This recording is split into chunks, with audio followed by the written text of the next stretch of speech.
What's up, everyone? I want to share the latest video that I have in my collection of inventory, and let's, without further ado, get into it. We're going to take a look at this beautiful 2000 Suzuki Every Plus. And I personally think that these types of cars are way better than K vehicles, and I'm going to tell you why. This is a 1300cc engine. And what that means is that this car produces around 90 horsepower, and unlike K vans, I can actually title and register it in every state. I don't have to worry about the bureaucracy and the holdups regarding the legality of these K vehicles. And I appreciate those that are out there fighting the good battle, but I think that these are a perfect medium. They achieve the looks and the aesthetics of a K vehicle, but it provides the horsepower capability of a regular car from that time. It's pretty much on par with the Honda Civic or a Corolla, or even today, you know, a Mitsubishi Mirage. This is a 7-seater van, and these were pretty popular in Japan. There were a couple of brands out there that made their owns, such as the Daihatsu Atrai 7 and the Mitsubishi Townbox Wide, which the Daihatsu Atrai 7 was also rebadged as a Toyota Sparky. And then I think later Honda got into it and they made a Honda Mobilio. And I was actually considering the Honda Mobilio, but then I found out it had a CVT transmission and I wasn't really fond of that. And last but not least, you can title and register these cars and get insurance a lot easier. I know I said the title and registration, but I really meant the insurance part. And what's not to love about these cars? They're just so great. I know that the Mitsubishi Townbox Wide and the Daihatsu Atrai 7 has been featured on another YouTuber's channel called, I think, Way Before the Fame or Before the Fame. But, you know, his focus primarily has been on K vehicles. But I really think that people should consider the 1300cc vehicles that are out there. There's such a great selection of vehicles out there. And for the price that you pay, you know, I see a lot of these K vans and K trucks go for sale for like $8,000 to $12,000, obviously depending on the quality and the specs. But, you know, for the performance that you're getting, like 38 to 43 horsepower, I think I've seen some boast like 60-ish horsepower. But I'm assuming that typically has like a turbo. But for the price you're paying, I mean, I just don't see it as, you know, worth it when I can get one that can actually go on the interstate and keep up with the flow of traffic. But that's just my personal opinion. So the interior is pretty simple. You know, there's nothing really complex or, you know, sophisticated. We have fog lights, rear AC and heat. We have the rear defroster. And we also have the rear windshield wiper and windshield cleaner. I have a cassette player, which does work, which I really, really love. I love physical media. I've been listening to some Steely Dan, Frank Zappa, Queen Latifah, Prince, Rick James, all of the jams, all of the stuff from the 80s and 90s. Air conditioning does work. All of the vents work. I have a storage compartment at the top if I want to put my secret stuff in there. And I also have a sunglass compartment, which I wish these came back, that these were available. It's kind of a 90s, early 2000s gimmick.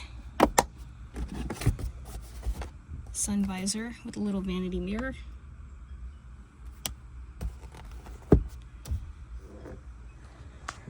Plenty of headroom space.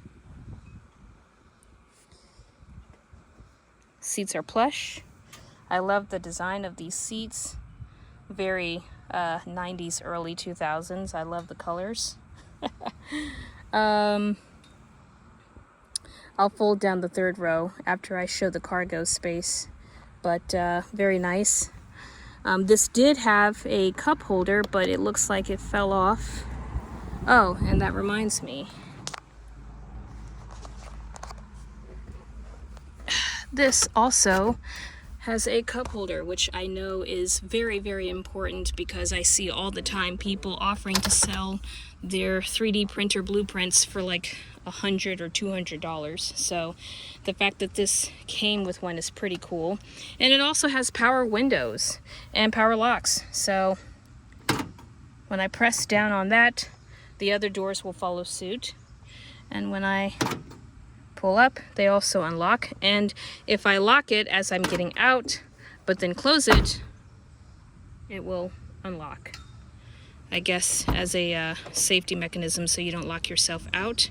The windows also go down all the way, which is really, really cool.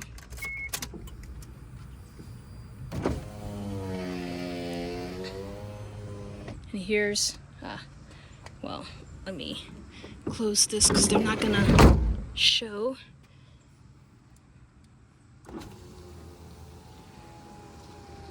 That's pretty cool, huh? Most of them typically only go halfway in K vans, but this one goes all the way down, which I absolutely love. And I love the little rain guard up here as well. The side mirrors are not power folding, unfortunately. That is manual. I think that was a feature that you could choose, but I'm not sure. I'm actually in the process of getting a catalog book just, you know, so I can have it to see the variety that this car came in. But this is the cargo space area. Very, very spacious. Now, I will say, in my research, I think that the Mitsubishi Townbox Wide is the best 7-seater 1300cc van when it comes to cargo space. You can fold the third row and the second row of seats completely flat. Unfortunately, as much as I love the Suzuki Every Plus, this is as far as it goes. You can only fold the third row in. If you want to utilize the entire area, rear area space, you would have to essentially unbolt these seats. That is what I would imagine. I don't have any plans on doing that. You know, it's just me, and this is typically all I need. But that is a fair warning. If you are interested in a 1300cc minivan, but you want one that provides you ultimate cargo space, this is probably not going to be your first choice unless you're willing to go through the hassle of removing the seats. But the Mitsubishi Townbox Wide definitely takes the lead, followed by the Daihatsu Atrai 7, also known as the Toyota Sparky.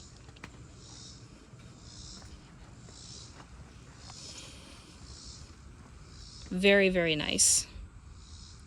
Money well spent.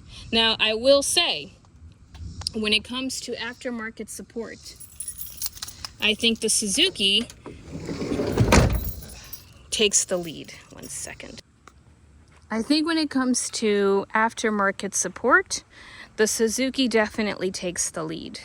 Now, the Suzuki went through a couple of different model rebranding names, but they also expanded their production and availability to other parts of the world.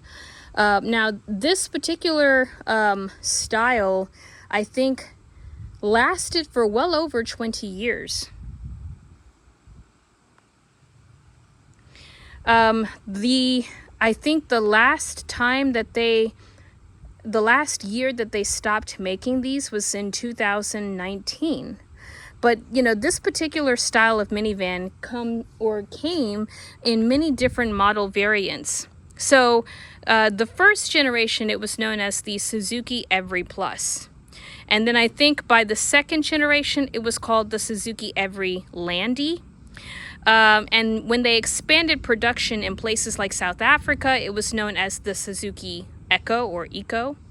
And then I think in Pakistan, Bangladesh, it was known as the Suzuki Versa. They also had a Suzuki Echo as well. And I think India has a model of the same chassis essentially, but it starts with an M. I think they also call theirs a Versa too. But that's one thing I really like about the Suzuki. It has such a long history of production.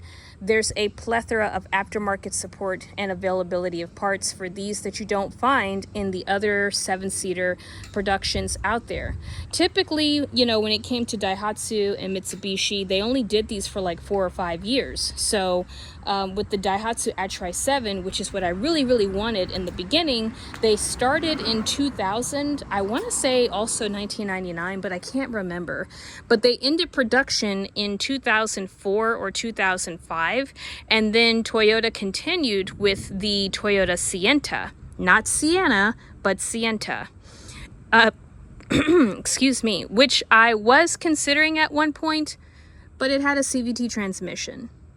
I was also looking at a Honda Mobilio, which is also a 7-seater hatchback. Really cool with sliding doors. But that was also a CVT transmission, and I wasn't too comfortable in putting my faith with an early 2000 Honda CVT transmission. You know, it was pretty rough back then. But anyway, that's pretty much all that I have to share. Try to keep these videos short and to the point. I don't have any fancy editing or music or anything. What you see is what you get. Sorry for the background noise, but thank you for watching. And again, hopefully we can get some more discussion about the 1300cc vans that are out there. Same thing with the trucks. The only thing that I have found that comes close to a 1300cc style, I mean, obviously there's other, like, you know, like the Toyota Light Ace. I think those typically go, from what I've seen, like maybe, you know, 14 grand, give or take, depending on the specs and the quality and the transmission type. But again, for the price you're paying for these K vans, I'd rather just get a Toyota Light Ace. But anyway, it's starting to rain and I just saw lightning, so that is my sign to wrap it up and head inside. But thanks for watching and take care. Peace.